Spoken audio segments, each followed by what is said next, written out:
بسم اللہ الرحمن الرحیم۔ قابل احترام دوستو، بھائی اور بزرگوں، سب سے پہلے اللہ رب العزت سے سلامتی کی دعا کر لیں کہ اللہ ہمارے ملک کو، ہمارے وطن کو دشمن کے ناپاک عزائم سے محفوظ فرما۔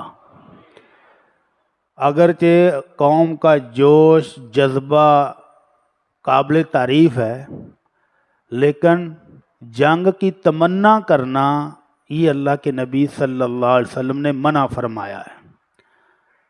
ہمارے ہاں لوگ مذاق اڑا رہے ہیں کہ جنگ ہوندی کیوں نہیں، لگدی کیوں نہیں، لگ جائے نہیں۔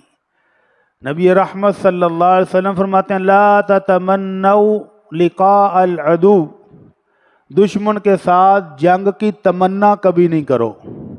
وَإِذَا لَقِيتُمْ فَاثْبُتُوا، ہاں اگر جنگ لگ جائے تو پھر ڈٹ جاؤ، اگر مقابلہ کرنا پڑ جائے تو پھر ڈٹ کے کرنا ہے، بھاگنا نہیں، لیکن خود تمنا اور خواہش نہیں کرنی کہ جنگ لگ جائے۔ جنگ لگنے سے اگر ادھر سے میزائل گریں گے تو ادھر سے بھی پھول تو نہیں آئیں گے، میزائل ہی آئیں گے، بم بھی آئیں گے، تباہی ہوگی۔ تو اس لیے اللہ تعالیٰ سے سلامتی کی دعا کرنی چاہیے کہ اللہ ہمارے وطن کو سلامت رکھنا۔ اللہ جو جوان دن رات پہرے پر ہیں، اللہ ان کو بھی سلامت رکھنا۔ تو ان کی بھی جانیں ہیں، وہ بھی انسان ہیں جو سامنے کھڑے ہیں ڈٹ کے، اللہ ان کو بھی سلامت رکھنا۔ تو ہم نے پچھلے جمعے حج کا بیان کرنا شروع کیا تھا کہ حج کی معلومات ہر مسلمان کے پاس ہونی چاہیے، اور حیرانگی ہوتی ہے کہ حج پر جانے والے احباب 10-10 15-15 لاکھ کے پیکج لے کر جا رہے ہیں، اور وہ پوچھ یہ رہے ہوتے ہیں جی حرام دی چادر کیویں بننی۔ سبحان اللہ، 15 لاکھ کا پیکج لے لیا ہے اور ابھی پریشان ہیں کہ میں نے چپل کون سی پہننی ہے، حج کے لیے چپل کون سی لے کر ساتھ جاؤں، اور وہاں جا کر پر میں نے نماز قصر کرنی ہے کہ پوری پڑھنی ہے، بڑے پریشان ہیں۔ تو اس لیے حج کے احکام سیکھ کر جانا چاہیے۔ نبی رحمت صلی اللہ علیہ وسلم نے صرف ایک حج کیا ہے، اور اس حج کے موقع پر آپ نے اسپیشل خطبہ ارشاد فرمایا اور امت کو کہا خذوا عنی مناسککم، میرے صحابہ مجھ سے حج کے احکام سیکھ لو، طریقہ سیکھ لو، مجھے امید ہے کہ اگلے سال میں یہاں تمہارے ساتھ نہیں ہوں گا۔ اللہ اکبر، صرف ایک حج آپ نے کیا ہے اور فرمایا میرے سے طریقے سیکھ لو، اور سیکھنے والوں نے پھر اس حد تک سیکھا کہ کوئی ایک چھوٹی سی چھوٹی چیز بھی آنکھوں سے اوجھل نہیں ہونے دی۔ آپ گھر سے نکلے ہیں تو کس حالت میں نکلے ہیں، اور واپس مدینہ منورہ تشریف لے جانے تک قدم قدم کی رداد موجود ہے کہ آپ نے فلاں موقع پر یہ کیا، فلاں پر یہ کیا، فلاں پر یہ کیا۔ اسی کو کہتے ہیں حج کا طریقہ۔ اسی حج کے طریقے کو سکھانے کے لیے ہم نے کچھ شروع کیا تھا، آج اسی سلسلے کو آگے بڑھاتے ہیں۔ اللہ رب العزت فرماتے ہیں وَلِلَّهِ عَلَى النَّاسِ حِجُّ الْبَيْتِ مَنِ اسْتَطَاعَ إِلَيْهِ سَبِيلًا، لوگو اللہ کے لیے تم پر حج فرض ہے جو وہاں اس کے گھر تک پہنچنے کی صلاحیت اور قدرت رکھتا ہو۔ تو یہ صلاحیت کس چیز کا نام ہے، استطاعت کسے کہتے ہیں، اس کا بیان ابھی کرتے ہیں انشاءاللہ کہ استطاعت کس کو کہتے ہیں۔ اللہ رب العزت فرماتے ہیں الحج اشہر معلومات، حج کے مہینے معلوم ہیں۔ حج کے مہینے کون سے ہیں؟ شوال، ذوالقعدہ اور ذوالحج۔ ان 3 مہینوں میں جن کا سفر ایک ایک مہینے کا 1.5 مہینے کا تھا اس دور میں، تو وہ شوال کے مہینوں میں رمضان کے فوراً بعد عید کر کے قافلے آنے شروع ہو جاتے تھے مکہ میں کہ 1.5 مہینہ لگ جانا ہے آتے آتے، مہینہ لگ جانا ہے آتے آتے۔ تو اللہ نے یہ 3 مہینے حج کے مقرر کیے ہیں، شوال، ذوالقعدہ اور ذوالحج۔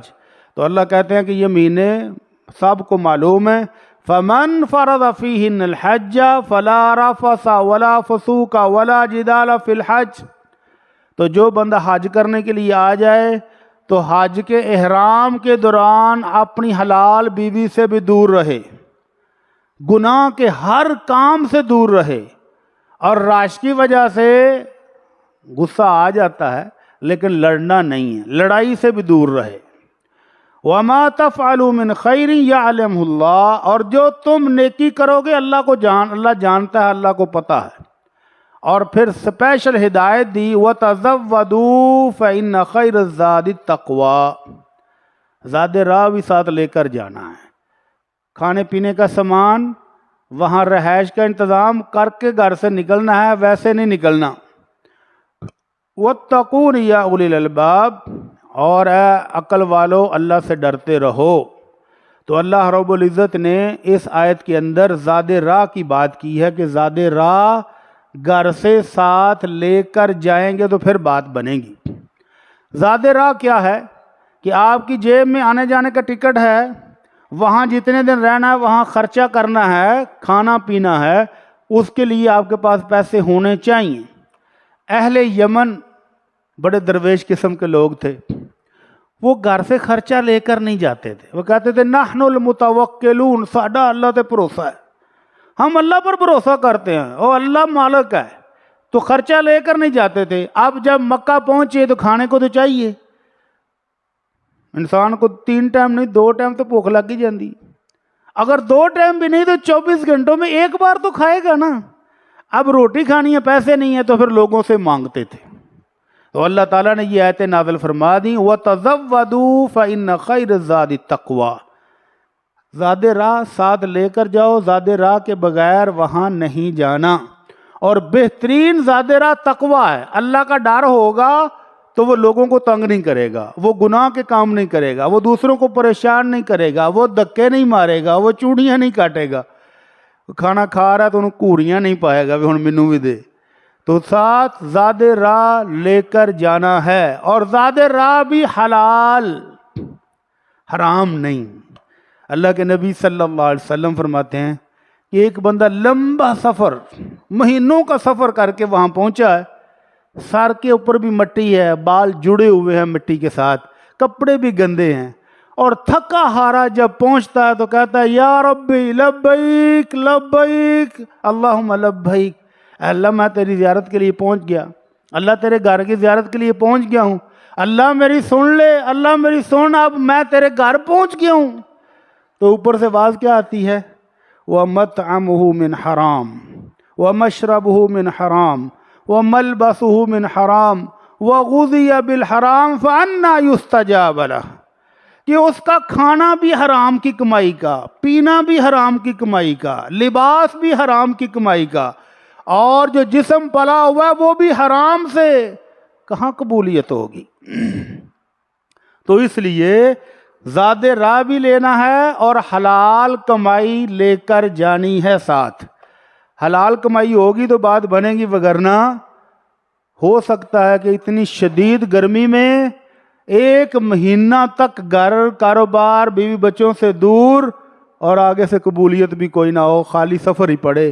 تو اس لیے زاد راہ اور حلال زاد راہ ساتھ لے کر جائیں۔ اس کے بعد اللہ رب العزت نے کہا تھا من استطاع الیہ سبیلا، جو میرے گھر پہنچ سکتا ہے وہ پہنچے، پیسے ہیں، صحت اور تندرستی ہے تو پہنچ جائے۔ اور اگر صحت اور تندرستی نہیں ہے، ہمارے ہاں پاکستانیوں میں اکثر بیشتر کیا ہوتا ہے، اے ابا جی نو حج تے کلیا ہے، اکیلے ابا جی کو حج پر بھیجنا میرے خیال کے مطابق جرم ہے۔ اکیلی اماں کو جو بیمار بھی ہے، جس کو دوائیوں کی پانڈ بھی ساتھ دے دی ہے، وہ چل بھی نہیں سکتی، اس کو حج پر بھیجنا اس کو مارنے کے مترادف ہے۔ اور ایسا دیکھنے میں آیا، سننے میں بھی آیا، ایک حاجی صاحب وہاں پر ٹیلی فون بوتھ پر پاکستان فون کر کے پترا نو گالاں کٹ دین پہ، کیا کہتے ہیں، اور فلانے اور ٹمکانے تانوں 100 روپے دی رسی پاکستانوں نہیں سی لبھی۔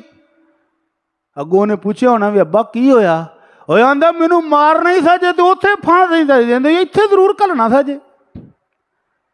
وہاں بزرگ آدمی کا اکیلے حج کرنا ممکن نہیں ہے، تو جو اولاد بڑی شوق سے بڑی محبت سے والدین کو اکیلے بھیج دیتی ہے وہ ظلم کرتے ہیں۔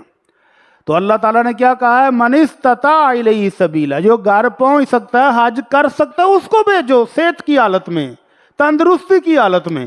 اور اگر وہ بزرگ ہیں تو ان کے ساتھ جاؤ، اگر ساتھ نہیں جاتے تو پھر ان کو بھیجنا غلط ہے، بہت ظلم ہے۔ بلکہ ہم نے تو ایسے منظر بھی دیکھے کہ حج ٹھنڈے دنوں کا تھا، گرمیوں کا نہیں تھا۔ ابھی جو گرمیوں کے حج ہیں ابھی ان دنوں، وہ ذرا حاجی جب آئیں گے تو ان سے پوچھنا کہ کیا حالات تھے وہاں پر، اللہ تعالیٰ رحم فرما دے۔ سردیوں کے دن تھے، موسم ٹھنڈا میٹھا تھا، دو جوان بیٹے بوڑھی اماں کے ساتھ، اماں کو ویل چیئر پہ بٹھایا ہوا ہے، حج سے جب فارغ ہوئے ہیں مینا سے واپس آ رہے ہیں، اماں جی مبارک ہو حج ہو گیا ہے، اور اماں پنجابی جی گالاں کٹ دی پی گندیاں۔ تو جو بیٹا ریڑھی چلا رہا تھے آندا اماں ہون تے کو حیا کر لے، حج بھی کر لے۔ اماں نے 4-5 ہور سٹیاں۔ دوسرا بھائی کہندا یار تینوں پتا تے ہے یہ اماں دا، تو ہی چپ کر جا۔ وہ آندا ویکھ اماں نو حج بھی کرا دیتا ہے پھر بھی نہیں مڑدی۔ اماں کو کیا ہوا ہے؟ اماں بڑھاپے سے، بیماری سے، اس طویل سفر سے تھک گئی ہے۔ اتنا آسان کام نہیں ہے حج۔ حج پکنک نہیں ہے، حج مشقت کا نام ہے، محنت کا نام ہے۔ جوانی میں جائیں، صحت کی حالت میں جائیں، اور جب بیمار ہو جائیں تو بوڑھے والدین کو اکیلے مت بھیجیں، کبھی نہ بھیجیں۔ کوئی نہیں وہاں پوچھنے والا، کوئی نہیں سنبھالنے والا۔ ہر کسی کو اپنی پڑی ہوتی ہے۔ اپنی بھی کیسی پڑی ہوتی ہے؟ جو میں وہاں پر تھا تو میں اور میرے ساتھی 18 گھنٹے کے بعد اپنے خیمے میں پہنچے۔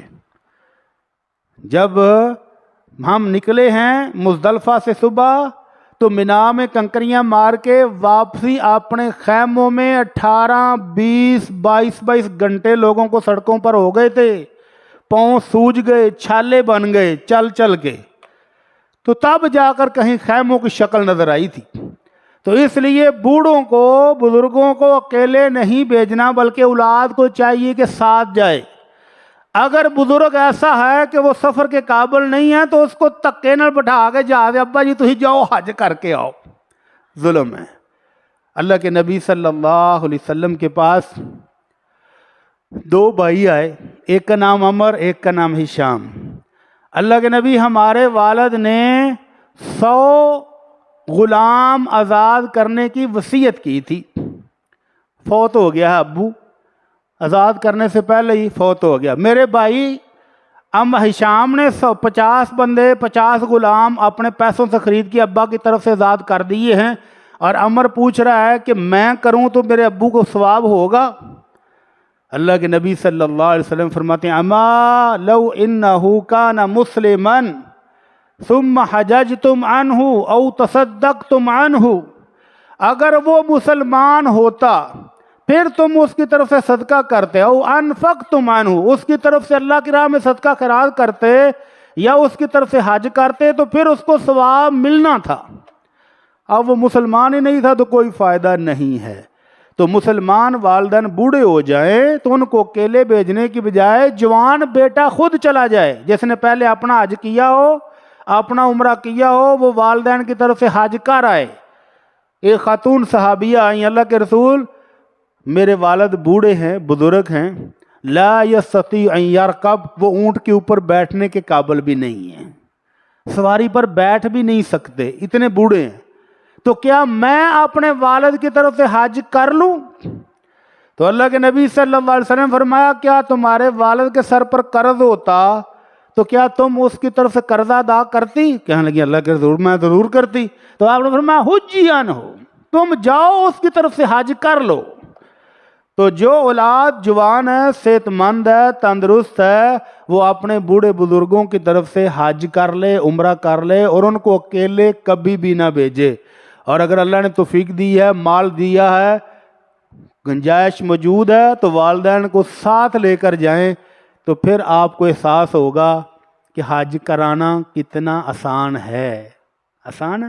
ہاں، پتہ چل جائے گا کہ اگر میرا والد یہاں پر اکیلا ہوتا تو کیا بنتا، اگر میری والدہ اکیلی ہوتی تو کیا بنتا. اسی طرح اللہ رب العزت نے مردوں کے ساتھ عورتوں کو بھی یہی حکم دیا ہے کہ جو اس گھر میں پہنچنے کی استطاعت رکھتی ہو وہ حج پر جائے. عورتوں کے لیے استطاعت میں اس کا محرم ہونا ساتھ ضروری ہے. محرم سے مراد کون ہے؟ اللہ کے نبی صلی اللہ علیہ وسلم فرماتے ہیں کسی مسلمان عورت کے لیے حلال نہیں ہے کہ وہ 3 دن یا 3 دن سے زائد کا سفر کرے الا ومعها ابوها او اخوها او ابنها. اللہ کے نبی صلی اللہ علیہ وسلم فرماتے ہیں کہ 3 دن کا سفر اگر ہو یا 3 دن سے زائد کا سفر ہو تو عورت گھر سے باہر نہیں جائے گی مگر اس کے ساتھ اس کا والد ہونا چاہیے، اس کا بھائی ہونا چاہیے، اس کا بیٹا ہونا چاہیے. ان میں سے کوئی ایک ساتھ ہو جو اس کا محرم ہے تو پھر وہ سفر پر جائے، وگرنہ مت جائے. اب عورتیں بیچاریاں کمیٹیاں پاپ کے پیسے اکٹھے کر لینی ہیں، چلو جی میں تے حج تے جانا ہے، کچھ بیٹیاں کو لے کچھ خامند کو لے لو جی میرے پیسے حج لی بن گئے میں چلی جی حج تے. اب سعودیہ نے بھی اجازت دے دیا کہ بغیر محرم کے ہی آ جاؤ. بغیر محرم کے سفر کرے گی تو گناہگار ہوگی. اللہ کے نبی صلی اللہ علیہ وسلم فرماتے ہیں لا تسافر المرأة 3 ایام الا مع ذی محرم. محرم کے بغیر عورت کا سفر کرنا 3 دن سے زیادہ حلال ہی نہیں ہے، جائز ہی نہیں ہے. پھر کیا کرے؟ چلی جائے. اللہ کے نبی صلی اللہ علیہ وسلم نے فرمایا نہیں، 3 دن یا 3 دن سے زائد کا سفر ہو تو اس کے ساتھ اس کا محرم رشتہ دار لازمی ہونا چاہیے. اور اب جو اجازت دے دی گئی کہ عورتوں کا گروپ ہو، عورتوں کے گروپ کے ساتھ وہ آ جائے، ٹھیک ہے، حکومتی سطح پر انہوں نے اجازت دی، ویزا بھی مل گیا، لیکن شریعت نے اجازت نہیں دی ہے. شریعت نے ابھی تک اجازت عورت کو نہیں دی. اللہ کے نبی صلی اللہ علیہ وسلم فرماتے لا یحل، حلال ہی نہیں ہے کہ عورت 3 دن سے زائد کا سفر کرے یا 1 دن اور 1 رات کا سفر کرے مگر اس کے ساتھ اس کا محرم رشتہ دار ہونا لازمی ہے. اگر وہ چلی گئی عورتوں کے ساتھ تو ہر عورت وہاں پر خود تھک جائے گی، تو اس کو کون سنبھالے گا؟ اگر یہ تھک گئی تو اس کی ویل چیئر کون گھسیٹے گا وہاں پر؟ آپ کی سوچ سے بھی باہر ہے کہ ویل چیئر یہاں سے وہاں تک جانا ہو نا، یہ جوگی چوک تک 300 ریال، 500 ریال، 1000 ریال ویل چیئر والے مانگتے ہیں. اور وہ ویل چیئر والے کون ہوتے ہیں؟ وہ ہمارے ہی اپنے پاکستانی ہوتے ہیں. ان کو پتہ ہے کہ یہ پنجابی بول لے گا، یہ اردو سمجھ لے گا، اور ان کہتا ہے 500 ریال دے چھاڑ ہونا چوک چ. اور اگر آپ کہیں کہ یار کچھ کٹ کر لگا ویل چیئر لے لو تو کسیڑ خود لو. اب اکیلی عورت کیا کرے گی؟ یا تو وہ ریالوں کو بنڈل لے کر جائے اور ان کو بانٹتی رہے اور چلتی رہے. اس لیے خواتین کا بغیر محرم کے سفر کرنا اور بھی غلط ہے. اللہ کے نبی صلی اللہ علیہ وسلم نے منع کیا. اللہ کے نبی نے جب یہ فرمایا کہ کسی عورت کے لیے 3 دن سے زائد کا سفر کرنا حلال نہیں ہے مگر اپنے محرم کے ساتھ، تو ایک صحابی آئے کہنے لگے اللہ کے نبی میں فلاں غزوے میں فلاں جنگ میں شرکت کرنے کے لیے جا رہا ہوں، میرا مجاہدین کی لسٹ میں نام ہے اور میری بیوی اس سال حج پر جا رہی ہے. آپ نے فرمایا تو اس غزوے کو چھوڑ، جہاز کو ابھی کینسل کر، اپنا نام کٹوا اور اپنی بیوی کے ساتھ جا کر اس سال حج کر کے آؤ. تو اللہ کے نبی صلی اللہ علیہ وسلم نے اپنے صحابی کو، جب کہ دور بھی اور امن تھا، جب کہ دور بھی خیر خواہی کا تھا، ایک دوسرے کا خیال رکھنے کا تھا، اب تو خود غرضی انتہا ہے. اب تو خود غرضی انتہا ہے. اس خیر خواہی کے دور میں بھی آپ نے کہا کہ نہیں، اپنی بیوی کے ساتھ خود جاؤ اور حج کر کے آؤ. اور مجھے وہ منظر نہیں بھولتا جو میں نے سعودی ایئرپورٹ پر دیکھا. ایئرپورٹ پر نکلے ہیں اور جہاز پر بیٹھنا ہے. اتفاق سے جہاز انہوں نے تھوڑا سا آگے جا کے کھڑا کر دیا اور ہمیں بس سے اتر کے تو چند قدم پیدل بھی چلنا تھا. ایک بوڑھی اماں